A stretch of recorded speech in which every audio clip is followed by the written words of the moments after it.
And sets another day. Billions will kneel and pray. Anything to aid escape from the world so cold and gray. And we're back with another episode of Bones and Tubs. We're here to give you all the things you need to know. Surprisingly, we're still alive. And give our spin on all the things that have been going on. And boy, oh boy, we've got some shit this week. Yeah. But first, before we get started, we'd like to announce we have a special first-time guest in with us today. His name is Discobolus. The Frisby Thrower. The Frisby Thrower. Hey, hey. But Greek god of discus throwing. Yeah. Disc throwing. Yeah. Disc throwing. Yeah. Back when it was like actually a thing where you could kill people with it. Right. Kind of like the Ladies of Ariza. Holy shit. We talked about putting razor blades on those discs my God. before. That is awesome. I just made that correlation too. Yeah. Shots fired. Another Dark Tower reference for you that haven't read The Dark Tower out there. Fucking do it already. What are you waiting for? Don't watch the movie, though. The movie's a piece of shit. I haven't watched it. I'm not going to. Anyways, so before we have a nice little chit-chat with Discobolus about his sport and fashion, I just wanted to say congratulations to everybody. We averted nuclear holocaust. Yeah. For the upteenth time. It's the most ridiculous time ever. Normally it just fades away in obscurity, but yesterday Drudge Report had a story that said he was little Kim was roid raging because of the steroids treatments that he's on for gout. And then he goes on to talk about his love of American cheeses. If you notice, they don't put cheese in Chinese food. No, there is no cheese. I don't think they're meant to eat cheese. No cheese at all? No. I mean, I can't think of one Chinese dish. I remember watching maybe like cream cheese from a crab rangoon. I remember watching it. Well, see, I think crab rangoon might be an American thing. Of course. Like, I don't think it's actually. It's kind of like how fortune cookies are an American thing. If you ever watch them and what they eat, it's always like fucking string beans and shit. They're weird. Yeah, mostly vegetables, very little meat, right, and no cheese. Like they abhor cheese because it's because it'll make you look like Kim Jong Un. It's rotted milk too. Fat as fuck in a fucking pinstripe suit. He's probably into that liquor like his dad, though, for real. Yeah. It's probably a giant trade secret that he's actually a daughter with a liquor license. He's I'll probably shoot that one out of there. Pew, pew. Yeah. Yeah, that might need to go. He was talking and then there was silence. I don't understand what happened. I was thinking what we could do to add to the mystery of the podcast. Don't cut it out. Bleep it. Can you bleep it out? Yeah, I need to get a sound. We were talking about recording the sound of the Frisbee chains today. That's definitely going to happen. Okay. We need to do it. And then just throw that in there? Yeah. Just so people, because... What was he saying? Yeah. He called him a daughter of the one guy that they preserved the bench of, and now it's just chain sounds. I've had that happen on a podcast I listen to sometimes. They'll cut out words. And the thing is, they say fuck and shit and all sorts of stuff, but whatever it was, I never figured out what they said. But it was like, what the fuck? I was like, what did they say? But then again, they kind of appeal to a massive audience that doesn't. A lot of them are very like sensitive, trigger happy. Yeah, so they get triggered real easy. So they kind of have to amend themselves basically day to day, depending on how many more gender pronouns we create. Right. But I was going through. I decided I'm taking a break off Facebook. Are you? Yeah, only for the podcast. I will use it, but everything on there is intended to make someone upset.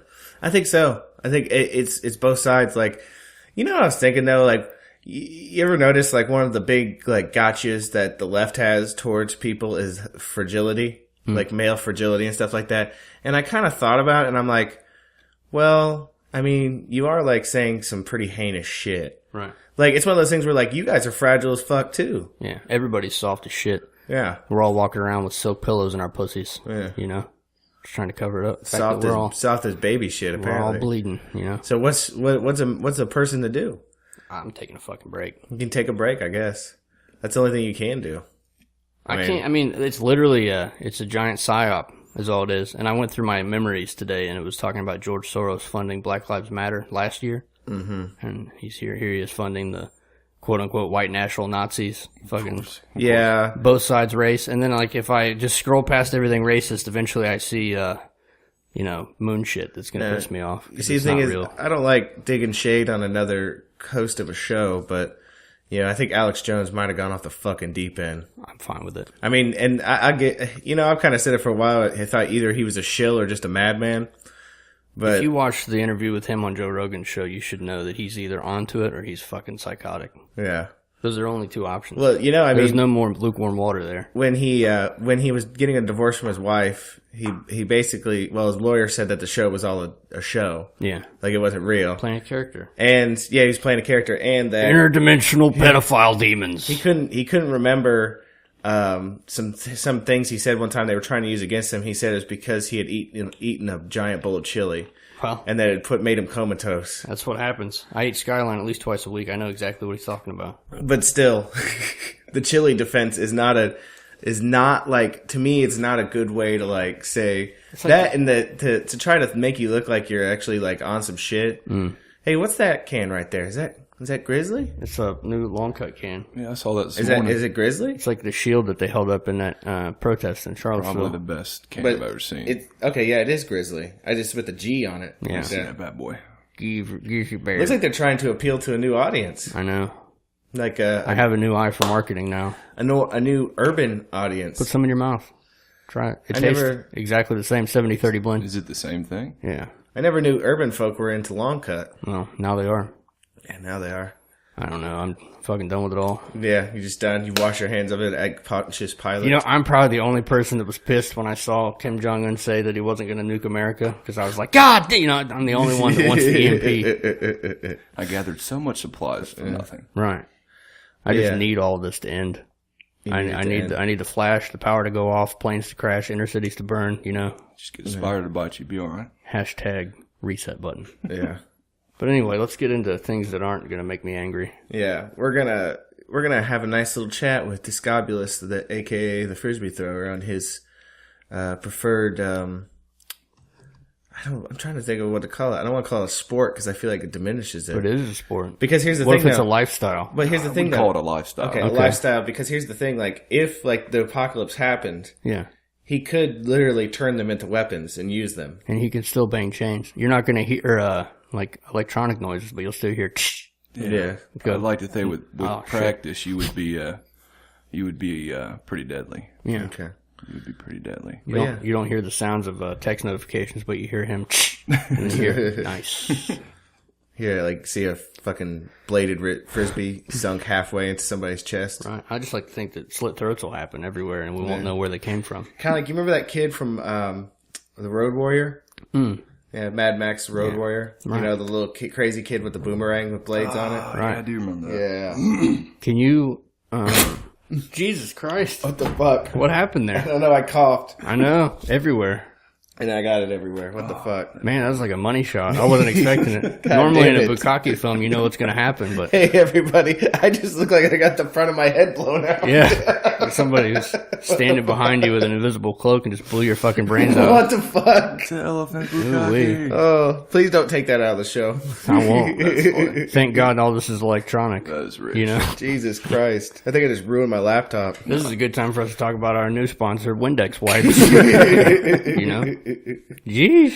Christ! I felt that. It took me back to feeding my son a bottle, and he sneezes with a mouthful of formula. I don't know why I did that.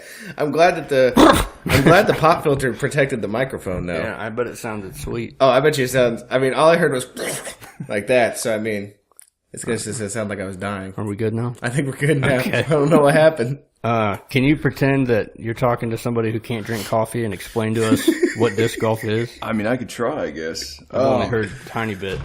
So basically, disc golf, plain and simple. Instead of ball golf, you got disc golf. Yeah. You still have the same stuff as golf. You got the tee pads. You've got bags. Instead of the clubs itself, you have different discs. I myself have up to like 30 discs at a time. One might think that's a little excessive. When you play as much as I do, and you've played for as long as I have, which I'm not going to act like I've been playing for years or anything, but I would say it's probably not necessary to have more than like 4 or 5. But when it comes to playing like tournament style and, taking it very serious like I do, you have to have a shot for everything. I picture you're out there with your disc like it's Hunger Games. You're just trying to figure out which one's the best. And you kind of feel like that sometimes too, because you have to maneuver through so much stuff that, you get good at it and you get confident and you just want a shot for everything. Why be simple with it and just throw the same shot on every single hole?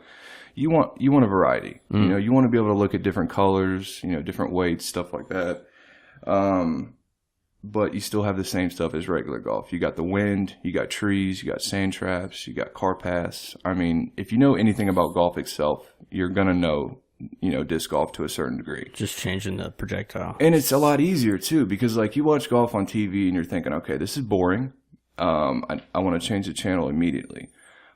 If disc golf was on TV though, you would be like, okay, this is okay. You got guys with tie-dye shirts on with, long beards, long hair, walking around, throwing disc all over the place, screaming crazy words, and the best thing about it is the unpredictability of it. It's, sometimes you might have a guy that's just playing the best he's ever played in his life and he's a nobody, or you got the best one in the world playing lights out and, he crushes everybody.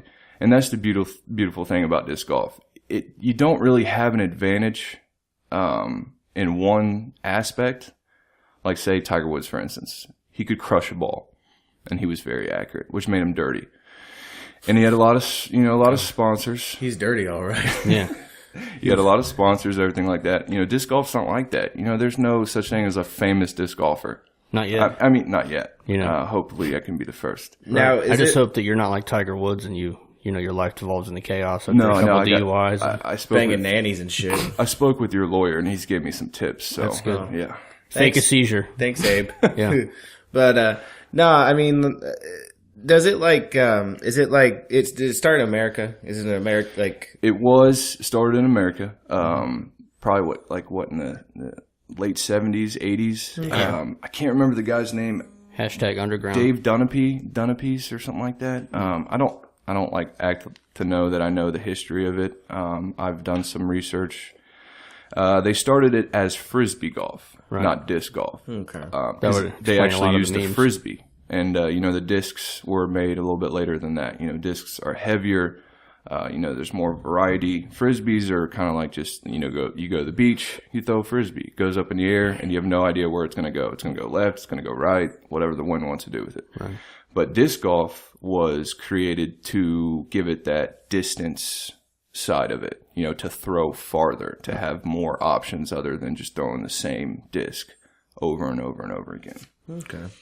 How do you get involved with disc golf? Okay, so how I got involved specifically, toward the end of high school, one of my buddies, I'll leave him nameless because I don't want to give him the glory of having his name shouted out because he's a prick. Prostitute. Yeah, but basically he came up to me and was like, hey, I started playing this new thing called Frisbee golf. I'm like, oh, that sounds awesome. I can own you, bitch. Right, because we played golf together in high school. I loved it.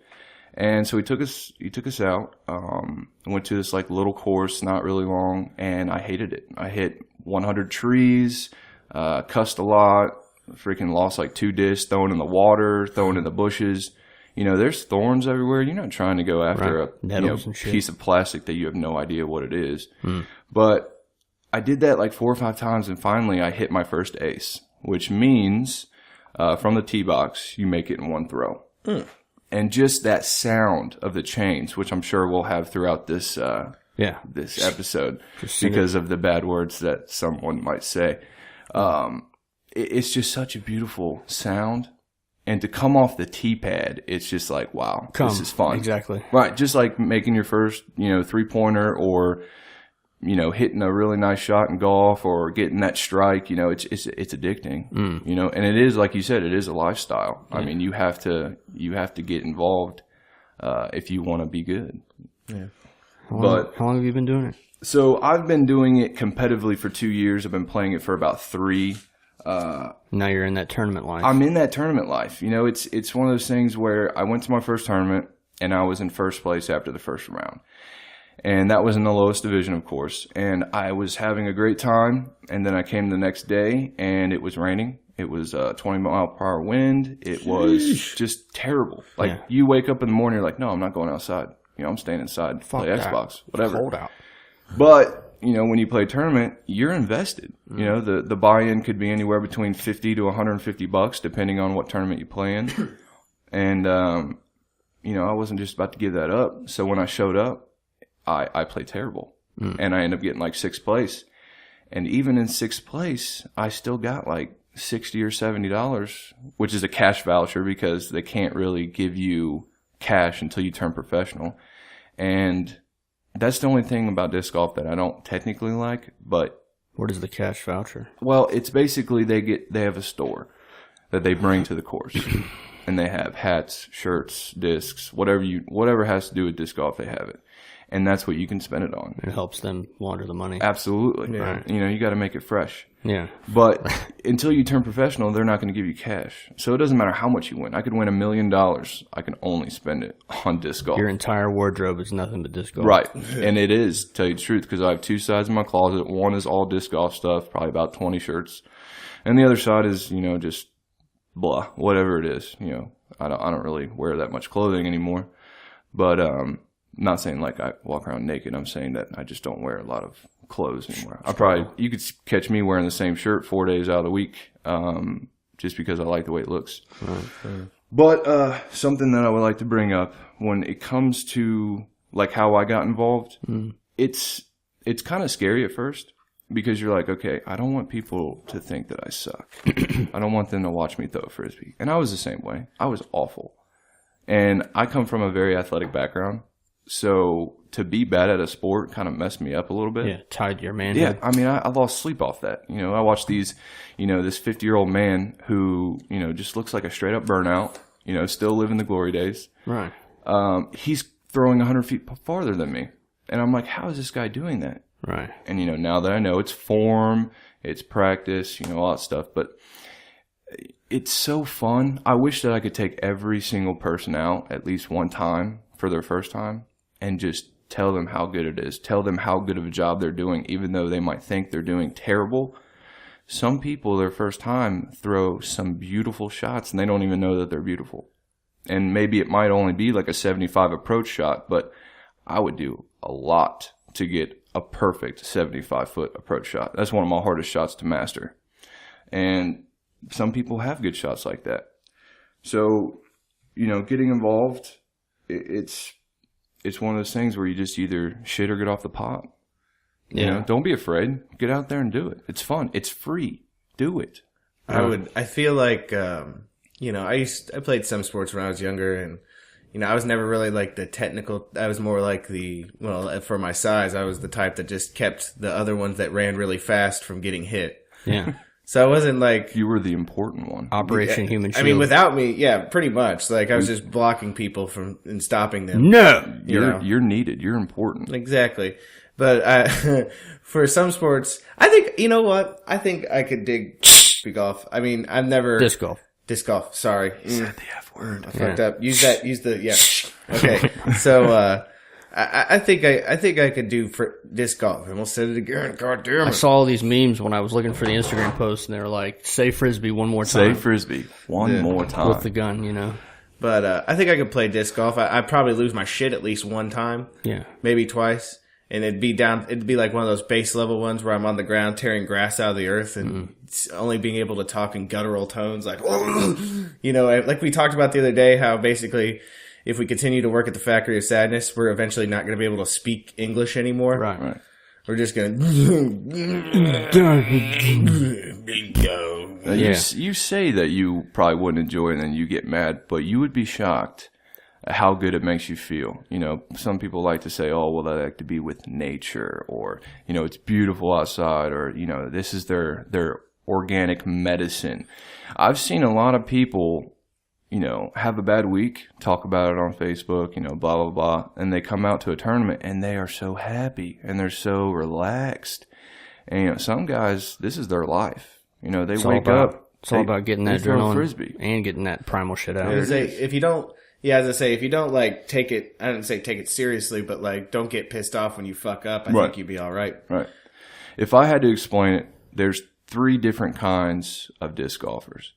You have your professionals who are, that's their part-time job. Most of them were going to have, side jobs that they go to probably 3-4 days out of the week.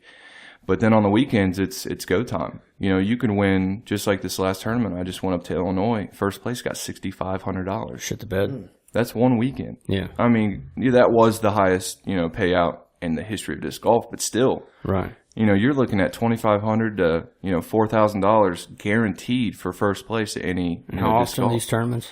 These tournaments, most of them, the big ones, will run once a month, if not twice a month.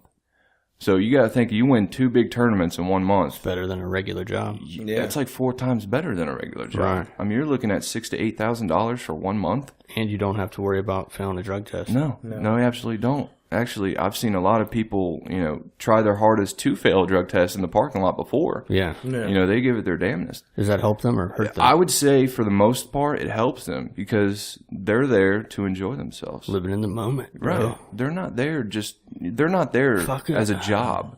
They're there because they love it. Yeah. Their business is the wind. Their business is the That is the form. You got to be there with nature. Simplistic. It's I dig it. I can dig that. Yeah. And then I would say the Real second life alchemist person, shit. the second type of disc golfer is your high school jock living in the glory days. I can't play football anymore. I can't play baseball anymore. I'm going to try as hard as I can to beat you Yeah. because that's what I do. That's what I did. It's a guy's name from Napoleon Dynamite where he just keeps throwing the ball over and over again. Uncle Rico. Uncle Rico. Yeah. That's your disc golfer right Okay. there. And then your last disc golfer is your laid back, I'm just here to play. This is my hobby. This is my passion. And those are the 3 kind of guys. You have to decide who you want to be. Seemed like 2 of the 3 seem fairly chill. Oh, yeah, for sure. Rico doesn't seem like he'd be the chillest dude to hang out with. And there are so many shit. of them. There are so many Just of them. littered with Ricos. Yeah, and everyone hates them too. It's Yeah. like they will literally call them out. You got to think, most of these guys don't care what they say. You know what I mean? They don't care what they say out loud. They're not there to make friends with anybody else. They have their certain little group. Right. They go to their same courses on the same dates. They show up to their tournaments. They don't care if they walk up to you and say, "Hey, I fucking hate you. Yeah. Kill yourself." Like, they don't care. KYS. And I love that about people like that because it's like you are your own person. You're not trying to be someone you're not. And that's the beautiful thing about disc golf. You could almost recreate yourself. Yeah. Show up to a random tournament or a random city and just be like, "Oh, I'm this guy and I like to play disc golf," and be a completely different person. Not an asshole. Yeah, you could be Sybil. You could have 4 or 5 different personalities, go to 4 or 5 league nights and have different names. Man. As long as they don't call you out on it. Yeah. Nice hat. You were wearing a different hat last week, bitch. Yeah, but that's pretty much in a nutshell. That's how you get involved. You show up, find someone like me who knows what they're doing, and they point you in the right direction. I'm curious, and I'm going to backpedal because this bike goes both ways. But you said you had 30 discs. I have roughly 30 discs in my bag right now. How many different kinds of discs are there be? Okay, so you have thousands and thousands of discs. You've got different companies who, like I said earlier, you got this guy named Dave Dunapace, whatever his name is. He created this company called Innova, and that would be my first choice, and my only choice right now, other than Discmania. But they're kind of like together.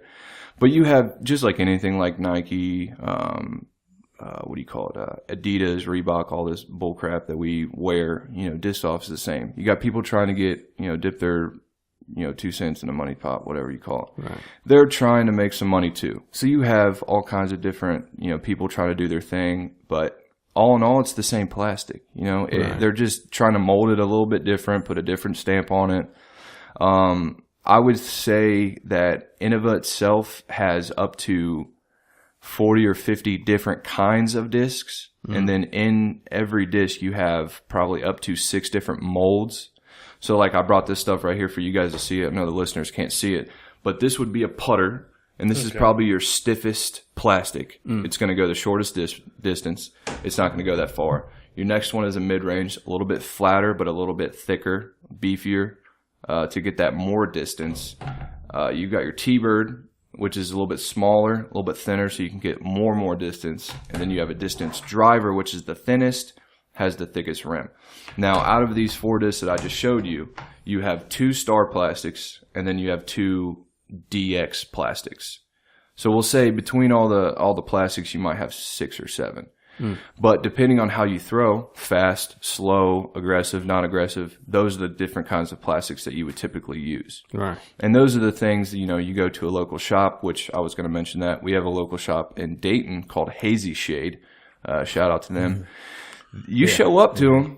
And, they've got a guy who's your typical disc golf guy. He's like, hey, man, what's going on? How you doing, bro? I'm just getting off my lunch break. Got some Hazy Shade in my car, man. Yeah. What disc you like? And you walk in and you're overwhelmed because every square inch of this place is full of discs. And I promise you, the first time you walk in, you're going to be like, oh, this is kind of insane. There's a lot going on here. Why do you have so many Frisbees? But then once you get into it, you're like, why don't you have the Frisbee I want? Yeah. And then you go like from the beginning where you're like, okay, how am I supposed to choose a Frisbee? And then you're where I'm at 3 years later. Like, why the hell don't you have my Frisbee? Where's my I told you to order this fucking 3 weeks ago. Get it right. Like, get your life together. Oh, shit. Sorry, dude. Right. I got you next week, man. Right. But yeah, there's a lot of discs out there. And it's impossible not to find the right one for you because there are so many out there. Right. And what I would advise is just touch it. Just go up there and grab it. It's not like they're fragile. Some Excalibur shit. Yeah. Like, yeah. And This is my 100%, disc. I'm glad you brought that up because that's how it is. And that's how I've stuck with Innova because I just grabbed a disc one day and I was like, oh, this is nice. That's real nice. Yeah. And then I took it in the other room where they have this kind of like driving range net thing and I threw it and I was like, yeah, this is it. And from there, I'm up to 30 discs in my bag, and I probably have another 100 or 200 at home that are all backups. And You're being forced to sell. Like, yeah, well, there's this new game out there that I was unaware of that's apparently been going on for about 5 years now, is these people go to big tournaments, and they get these discs as part of their players pack. Like I said, for this one in Illinois, it was $120 to get into the tournament, and then you got, like a nice bag and some other discs. You got people playing this game on Facebook where they'll take a disc and then they'll put it online and people will bid on it. And you would think like, okay, that's okay. I'll give you $5, $10. No. There's a disc right now online that you can go on that's up to $400. Hard in the fucking paint. And it's gone up like $5 to $10 at a time. Yeah. It's not like someone went like 100, 105, 110, 400. No, it's been like consistently for the last like 3 days up $5. Damn. Humans will collect anything. Yeah. And I'm starting to get kind of like that for like certain discs, but I will not pay that much for a disc. I imagine there's like a small Italian man in a shop somewhere. And he just sits there with like a giant magnifying glass and crafts these special discs. Right. The ones that are going to be like the most powerful ones. Yeah. They're kind of like Stradivarius violins. Like people just love the violins because of the type of wood he used and all that shit. Same thing with discs. I like to think there's some sort of a deep underground one where the buy-in's like $20,000. Yeah. They're doing bumps. He sells it on some like black market European thing, like they do sex slaves and shit. They've got rhino horn shit too. Well, yeah. It's got to be deep. I have made Who knows? this. I have made this from the finest elephant horn that was captured by Niobian virgins, and then Right. sawed off with a finely made titanium blade. Yeah. Well, typically it's going to be about the stamp, and people go crazy about that. Like, who doesn't want a cool disc that they can have their own personal stamp on? I want a Bones and Tubbs stamp. And that is coming, and I will get one, and it's going to be my main putter because I want to promote this channel. I believe in this channel. We I love help this each channel. other. It's sexy. Yeah. It's hard sitting here and having to pull myself away from the mic and laugh every 5 minutes, but You just gotta let it laugh. I'm doing all right. Let it in there. I'm trying to handle myself. It's called content creator intersectionalism. Yeah. Yeah, it We're works. We're pretty much whores, all of us. All of us whores, but we all want to raise each other up for the most part. Do you have any? You've got something for plugging, right? Yeah, I have some stuff I want to plug, and I want to finish with this. With disc golf coming up in the up and up, it's getting pretty popular.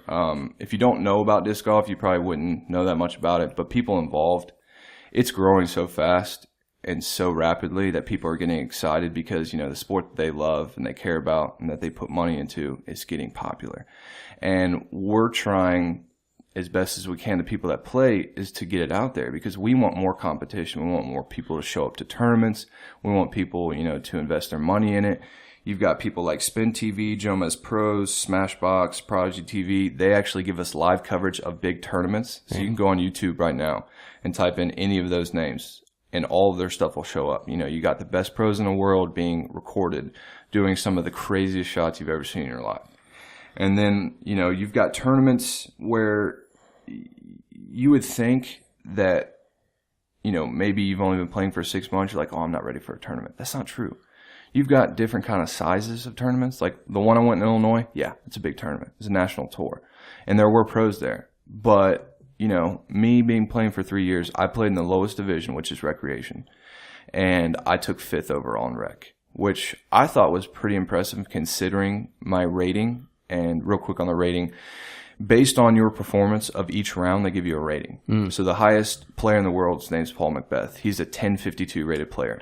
I'm a 903 rated player. So obviously there's a big gap between. Well, you're still right up on the heels, though, I'm sure. No, not even close. Compared to... No, No? not even close. I'm literally like a 4th grader compared to like LeBron James' skill level. Dang. But it's still fun to think about it, that I can get my rating up there. But based on your performance, you'll get a rating. And right now, like I said, mine's a 903, and his, Paul and Beth, is 1052. But the higher you get your rating, you have to go up in divisions. So the different divisions, you got recreation, then the next one is intermediate, then you got advanced, then you've got professional. But for some reason, someone decided that they wanted to spread the love more. So now you have divisions like Grandmaster, Grand Advanced Master, then you got Master, Advanced Masters, Intermediate Masters. Then we'll talk about the Whammon. Yeah, I said Whammon. Whammon. Yeah. Hashtag, can I say his name? Yeah, shout out PewDiePie. You've got pro women, then you got advanced women, you got intermediate women, you got recreation women. So there's so many different divisions. So it's not like you're just going to get stuck in a division where you're like, oh, I'm going to get crushed. There's a division for everybody. Everybody can enjoy themselves. Right. Hell, the lowest division is called novice. And your rating can be 850 and below. I mean, you could literally suck and still go to a tournament and win just because you're around other people who suck. Right. Because they want everyone to be involved. Everyone should get a prize if they're in the top, say, 10. That's the way disc golf is. Sometimes I don't agree with it because, like I said, I did get 5th place, and the guy who got 31st place only got $5 less than me, which I thought was kind of crazy. Yeah. But, yeah, so, like, tournaments are not as scary as they come out to be. Now, your lower tournaments, like A tiers, B tiers, C tiers, those are going to be less rewarding because they are smaller. Right. But if you are wanting to play in a tournament, you go to a C tier, you have fun, you might play with maybe 6 or 7 other people in your own division. Say you win. That's awesome. Right. And now it shows up on PDGA and your rating goes up because you played well. I mean, you can't play bad and win. I can feel the good feels that you would have. I could take either one of you right now to a tournament with me, which I'm going to next Sunday. And you guys could play in the novice or recreation field, and I guarantee you would still place higher than one person. Because there's always going to be that one person who just shows up just because he either has a buddy that plays or he just loves to play. Right. So my advice, get involved. Go out there and play. If you want to get a new hobby or you want a sport that you don't want to put a lot of money into, disc golf's where it's at. It's free to play. Each disc is going to cost you roughly between $5 to $10 if it's used, and you're not trying to get anything crazy at the beginning. You're not going to buy a 4-time Paul Beth Destroyer for $20. Not until you're hooked. Right. But my YouTube channel is Ohio Disc Golf. Right now we have like 5 videos. I do plan to take that to the next level. Hopefully I can get some people to help me out. I'm definitely going to use these guys right here to help me out with the definitely technological part and, getting my, weekly vlog going and maybe get a drone and fly it over the courses to, let people see what's going on. I think that would take you to the nationwide level. I think that would take me to the next level. We have people like the Jomez who does the drone footage, stuff like that, but they don't have a website that you can just get on and click a local tournament or a local course and be like, hey, I want to see what this course looks like. Right. Yeah. And disc golf is still small enough to where if someone does sneak in there and, start, TMs some stuff. TM. They might be able to make some real money. I'm not talking about just disc golf rich. I'm talking like rich. Right. But yeah, that's about all I got for disc golf. Get out there and play and throw some discs. That sounds awesome, man. He likes to give me encouragement by calling me a piece of shit when I don't have the podcast up the next day and the next morning. So I'm going to provide you the same encouragement when I don't see vlogs. Yeah. You need to vlog it. I would like that. Even just to build the content up. Oh, for sure. It's like For sure. His name. What's his name? Shaytards on YouTube. He literally started when he was like dirt ass poor. He was making $9.50 an hour, and he was doing daily vlogs. He did a video every day until he had 2 or 3 years in, and now he's got the most subscribers on YouTube, living in a mansion. So I mean, you could just off the idea that you have an original concept and an idea, you start putting it in there. You might get nouveau riche just off YouTube, right? And then you get the drone, and we worldwide now, bitches. Right? Yeah, we're real rich. But that's good. Illuminating conversation. Yeah, I'm glad to actually have you in here. Come on and join the banter. Yeah, add your passion to it. He's a fellow volunteer at the Factory of Sadness. Yeah, the Sadness Factory. It's really good. Yeah. It's excellent. Yeah, it's a good time. I love having people that has that perspective on life. I thought about this on the way over here, and if it doesn't fly past the attorney, then I'll just cut it out. But it's like the iPad factory in China. We're not really allowed to leave. No. They have suicide nets.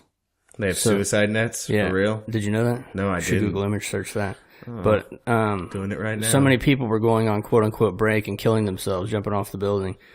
But I recently just got a new job there where because family members are able to visit some of those interned at the factory. And it's just another step down my fucking madness train. Yo, suicide nets, Apple is the first search term. I put suicide nets and Apple was the first one. So, yeah. Think about that. Holy shit, they exist. Yeah, they exist. Think about that the next time you buy your iPhone for $700 as they have slaves hammering away in a factory. You imagine that fucking board meeting? Yeah, we're looking at the quarterly projections here, and we're seeing that we've gotten a lot of suicides. Basically, the nets are going to be cheaper than the goddamn power washer to get all the shit off the ground. Isn't that kind of awkward, though? Like, what if somebody jumps? Are they going to try to jump up over the fucking suicide net, but it doesn't work, so they land in that... That's an awkward conversation with like your fellow employees afterwards. If you're not willing to jump off that building like Morpheus jumped from building to building in the Matrix, then it's not worth it. See, I think at this point with the nets, it's faster than going down the elevator. Fuck. Right. All right, I'll see you tomorrow. They're not actually suicide nets. We've developed them for our employees to get to where they're going faster. Yeah.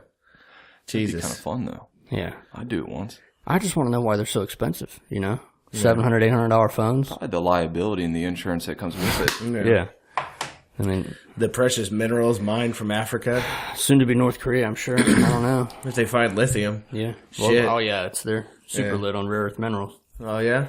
Yeah, that's why I think we're talking about freedom so much. It's like the meme with the militarized penguins, and they're like, they just found oil in Antarctica. Yeah. It's time to go up there and spread some of that freedom. Oh, speaking of Antarctica, I saw something the other day where they were talking about some sort of anomaly that the satellites are picking up in Antarctica. Oh, yeah. And they believe, before they thought there were some 70 sleeping volcanoes in Antarctica, but now they're saying that they believe there'll be at least 60 more. Nice. And that could explain why it's melting and breaking up. So it's not the fact that we drive cars. Well, they didn't say that either. They're not going to admit that shit. Right. You know what I mean? Like, it doesn't matter what kind of evidence comes out that they fucked up. They're not going to be like, oh, well, you know what? We fucked up. These SUVs are causing these volcanoes to get upset. Yeah. But no, so I figured towards the end of the podcast, I wanted to, us. I finally figured out what we are. We're social commentators. That's fine. We're Yes, like I've said it before, we're like the Muppets, the two old men that sit up in the balcony like, it's bullshit, So we see what we see through the week, and then we comment on it. See, and the understanding is that you guys listening out there, Discobolus being one of them, believes in our opinion and believes what we're saying and what our spin on what we see. Right. Now, it wouldn't be a good show if we didn't talk about the shit that happened in Charlottesville, Virginia this last week. And I think, I was talking to St. Catherine about this. Praise be her name. Peace be upon her. Peace be upon her. And, here's the thing, and this is what I wanted to get at was that, okay, and I sent this to Bones himself when I started figuring it out, and that's that, okay, they've spent the last, year calling people literal Nazis for not agreeing with them. Yeah. Okay. At Charlottesville, it can be confirmed there were, in fact, literal Nazis there. 100%. There were actual Nazis. And this is the one thing I have to say about it. Now you know who they are. Right. They're not everybody. No. And I have seen more conservatives condemn these individuals than anything else. Because before we could only just think, like, they say they're Nazis, we don't believe it. No, there's Nazis. There's Nazis. And you know what? Like, I'm not gonna there's a lot of things going on here. Like, first of all, Trump, you know, he's been having some problems the last few days. Because basically, first he came out and said, I condemn the violence on both sides. And everyone's like, oh, but somebody hit someone in a car, which is true. Black people can't be violent. And then he came out and said he condemned white nationalists and neo-Nazis and stuff like that. He said what they wanted him to say. Yeah. And then, you know, of course, it wasn't enough because they said, well, it came too late. So then he did another press conference where he basically backed up the first things he said and said, listen, there are good parts on both sides. Okay. Let's take that one back. There is not good ones on either side of this horse shit. Okay? Fuck Nazis and fuck communists. There it is. All right. That's all it is to it. It's too easy. Like, can't we just say that? It's a good thing I'm not president. I think this is when the Platonians finally need to come forward. Yeah, common sense solutions to your fucking day-to-day bullshit. We can say fuck Nazis and fuck communists. See, I would do some fascist shit, though, even with the Platonian Party, because I would, I'd get George Soros. You know, I'd get the people that I suspect, you know, the undesirables, and I would, you know. You gotta think of the Platonians like Batman. You know what? Maybe we do some fuck shit from time to time, but trust us when we say vigilante. It's for our own good. We know some shit. And I hate saying that because that's such a statey thing to say it's for your own good. Fuck it. It's so statey, though. It doesn't matter. And it kind of makes me cringe thinking about it, but it's the truth, though. That's the thing. Yeah. It is what it is. But, no, fuck both of them. And I think we're going to use a picture from Poland as our background for the advertisement, part of the advertisement for this episode. We'll probably find some sort of disc-throwing picture as well. Probably get it knocked off Instagram. It won't be promotable. Well, see, that's the thing, though. I don't understand, because it's anti-Nazi and anti-communist. We're going to push through anyway. Yeah. I don't give a fuck. Photoshop a little bit. Yeah. Make it look good. I had one for the one anarchist show we did, and I tried to promote it. Tried to give Instagram my money, you know, to put it out there, and they wouldn't do it because it had the anarchist A. Oh, come on. Which I guess that says something for them that at least they don't placate to the other side, too. I guess. I mean, it would be the same thing as having a swastika on the front. I bet if I tried one with the hammer and sickle, they'd let it through, though. Probably. Even though the hammer and sickles killed more people than the swastika ever did. Statistics, you know. Yeah, no, it's not really statistics. We're talking about bodies. Right. Like, you know. If you look at a wall of, like, say, 20 million bodies and then look at a wall of 100 million bodies, which wall is bigger? Right. Then that's all I got to say about that. It's not a hammer, or that's not a brick feather argument either. All which one weighs more? Now, and the fucked up part is, and you know, I think what's even more fucked up is, like, this may sound like me trying to justify Nazism, but it's not. Okay, Nazism never said that they were for everybody and that they wanted to help everybody. No, they were exclusive. They were said, we are for white Aryan Germans, right? Yeah. Like, they never said, we want everybody to be a part of this. Communists said that everybody's welcome to this shit, and then they killed them all. Yeah. You know what I mean? Like, you kill more flies with honey than vinegar? Fucking A, man. Right. I don't get it. It's not I real. really don't. But, I mean, so, and to just put it out there, because I didn't actually say it, but I guess the big reason Charlottesville became a thing was because somebody smashed their car through a crowd of people and injured a lot and killed one. Yeah. They tried to lay those two cops that died in a helicopter crash at his feet, too, which was kind of... That's fucked up. That's extrapolating like a motherfucker. Right. Pulling at strings. Because, I mean, I guess you can extend it to that because you could say, well, if, you know, they weren't having to respond to whatever was going on, they wouldn't have died in the first place. But that's like touching fate. It's like saying, like, it's more fate killed them than anything else. Right. Like, you go to work every day, and if you died in a car wreck on the way to work, you don't blame work. No. You can't sue the factory of sadness because I died in a car accident. Exactly. We could try, though. I mean, we could try. If you die in a car accident at work, I can't sue them because I lost my podcasting partner. Yeah. I mean, you could. I could, I guess. Fuck. Patreon.com/Bones and Tips. Ooh. You know? Well, for that, one of us would have to die. Well, it's going to happen eventually, you know? Car fires happen. But no, I just like I want to get back on crying wolf and not realizing that if somebody disagrees with you, they're not a Nazi or they're not a commie for that matter. And that's, I think, what I'm trying to get at here. Because we actually saw those individuals this weekend in Charlottesville. We actually got to see them full out, fucking walking around with their goddamn flags, just letting it be known what they were. It was the closest to a shooting war I've seen, too, because a lot of them were locked and loaded. And I have no time of day for Nazis. Fuck them. Right. And we fought a war against Nazis. As I say, there was a whole, like, the whole world fought over the aspect of Nazism. And then, like, and I said, yeah, that's true. And I was like, but what do you say for the hammer sickle? And I said, well, we fought like a fucking 40-year Cold War over that fucking flag too, over deciding which one was better. I'm suspicious. I talked about Soros earlier, but the whole, like, you're starting to see the same similarities between the Nazis and the white nationalists as you did with the Black Lives Matter, where he got caught funding them. Mm-hmm. Because how do you logistically get all those people together? Every one of them has a fucking mosquito tiki torch, and they're all marching. You know, they're all way too organized. Yeah. I mean, you could go the Alex Jones route. You know what he said? Agent provocateurs. Well, Jewish Nazis. He said they were Jewish. They were Jews. Well, I mean, if you look at the college racist things that have happened before, like they had the black students reporting the Klan came at them with nooses and all this, and you find out they're the ones that hung the nooses, or the Jewish professor that said Nazis had spray painted swastikas on his door, and he's the one that spray painted the swastika. That's true. I mean, who knows? Yeah. I don't think it's organic. I mean, I'm sure these hateful, stupid fucks exist everywhere, you know, of every ideology, but I don't think they're that organized. So you don't think that, like, to an extent, like, and I don't try to blame what happened and all this shit at the feet of one individual, but, like, I don't think if IDPOL wasn't as stupid as it is, and when I say IDPOL, I mean identity politics to anybody who doesn't know, if they weren't as extreme as they are, I don't think such a response would have been elicited from the other side. It does scream of agent provocateur, though. You look at the people that were legitimately there that had permits to protest, which is kind of fucking ridiculous in the land of the free. But, you know, there were people there that, black people too. I saw 3%ers that were waving the Confederate flag that were there to protest the fact that they were tearing down a historical statue. Yeah. You know? So what better way to cover that up than bring in fucking Nazis and shit? Yeah. You know? Give them $1,000 and a bus ticket. Yeah. Here's your tiki torch. Yeah. Hope you got your knives and your rocks.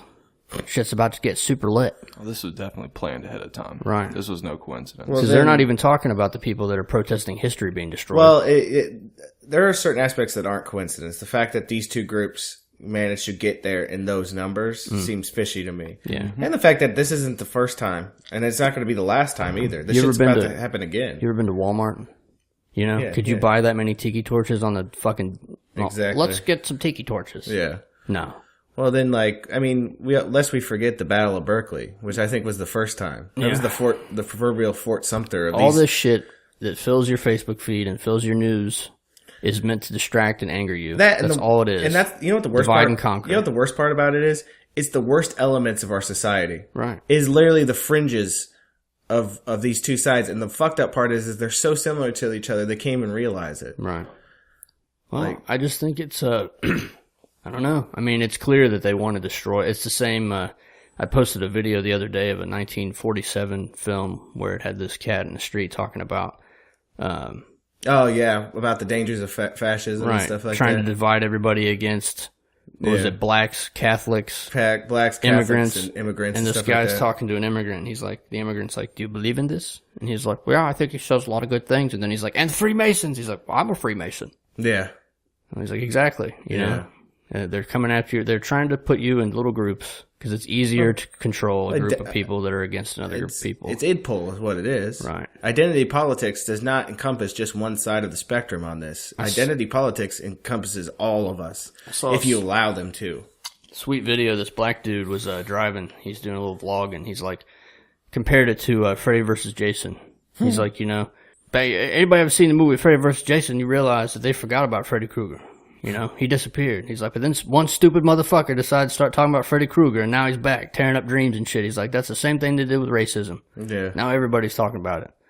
and everybody's acting it out and all this shit. It's just Well, like, and the give thing it is, a break, man. it's so easy to trigger though, because here's the thing: you, me, or anybody else, you don't like being called a racist. No. When you're a true egalitarian, Right. You believe that everybody believes they're fair shake, and then to say that all white people are inherently racist, well, that should trigger somebody. Right. That's some like next level shit that should you should be able to like feel something about that, because you know in your heart that you're not. Yeah. And they're saying that based on your flesh tone, you're racist, and there's nothing you can do about it. I'm just putting it out there right now that I'm done. I'm tapping out. I'm not participating in this shit anymore. Well, yeah, that's what you have to do. Right. Because you giving it attention gives it power. Yeah. Don't buy into the bullshit. Yeah. Don't, like the other day, someone put something where it was on the alt left, and the alt left is a whole other thing right now because they're actually dealing with some shit because Trump accidentally placed all this shit that happened on the alt left. When in reality, the alt left have nothing to do with it. The alt left is not what we think it is. Like, once again, the danger of putting people in groups. Exactly, because the alt left is actually the sanest individuals on the left. They hate SJWs, they hate the hardcore ANCOMs, and they hate the cultural Marxists. Yeah. Okay, so they're actually sane individuals that are more moderate than any of the others. But somehow, people equated that because the alt-right is the extreme of the conservatives, the alt-left must automatically be the extreme of the leftists. When actually, it's about being outside the stream. What we need itself. are just plutonians or people who are willing to just be chill. Yeah. So, I mean, Hey, that's the motto for the day, you know? yeah, Doesn't matter what color you are.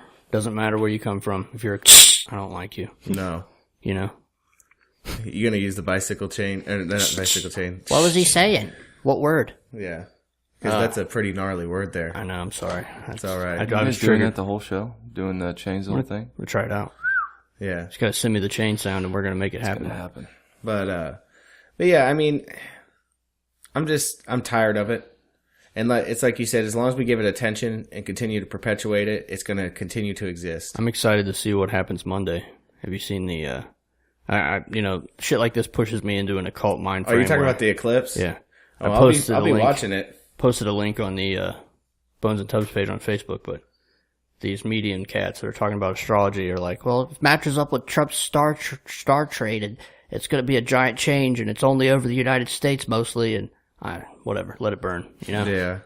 Please. How about, can't we all just say it's a fucking eclipse? Yeah. It's a solar event. Well, I mean, That we I can was all born in watch. the wrong era because before, back in the way back, people that figured out star patterns were able to go into town and be like, listen, I'm a priest. Yeah. I'm the priest class, and you're going to give me your virgins, Yeah. all your wine and your food, and that slick ass mansion right there. And they're like, we're not gonna fucking do that. If you don't do that, God will take away the sun. The snake in the sky's gonna eat the sun tomorrow Yeah. because you didn't give me the virgins. And they're like, get the fuck out of here. Yeah. The next day the sun's gone, and he's like, he's fucking drowning in virgin pussy and wine. Fucking And now the mansion became the new temple. yeah, exactly. So here I sit. Yeah. But in an earlier time, I would be running things. Yeah. You know, Oh yeah. You'd be able to you could even theoretically forecast weather and shit like that. right?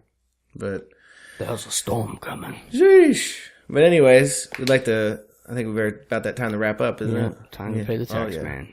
All right. Well, we like to thank you all for listening. We'd like to thank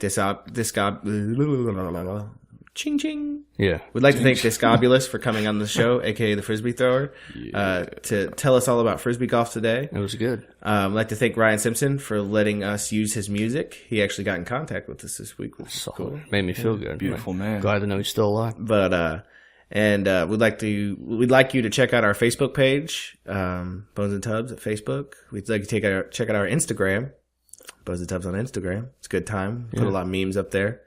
Hit that And, RSS feed too, because those yeah. numbers are going up and down. And Plug. You know. Plug. Yeah. check out out- Ohio Disc Golf. Disc golf. Yeah. Disc Golf, and check all those things out for us, and then you get back with us next week about it, We'll be back. and we will be back for another crispy, fresh episode of Bones and Tubs. We love you. We really do.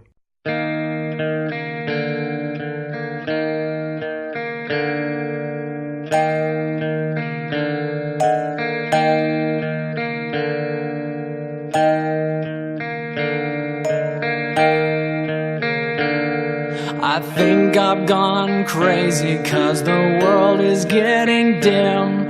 I fell in love with the girl, but she says we're just friends. I thought I was a boy, it turns out I'm a man. Gonna get me a canoe, gonna row to Japan.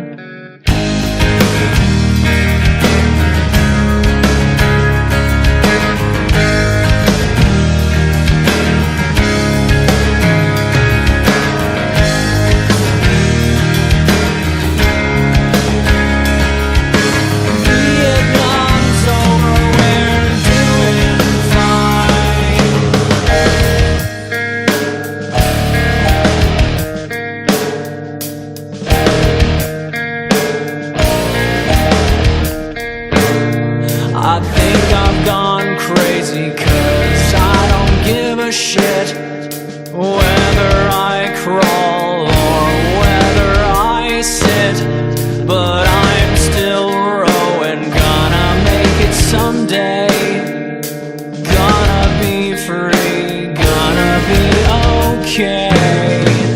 Vietnam's over, we're doing fine. Vietnam's over, we're doing fine. The newspaper says everything's alright. Vietnam's over, we're doing fine. I think I've gone crazy 'cause it won't stop raining. I've begun to think lately it's 'cause I won't stop complaining. I am a voodoo doll and the world is the pin. I've got a third eye growing out of my chin. I think I've gone crazy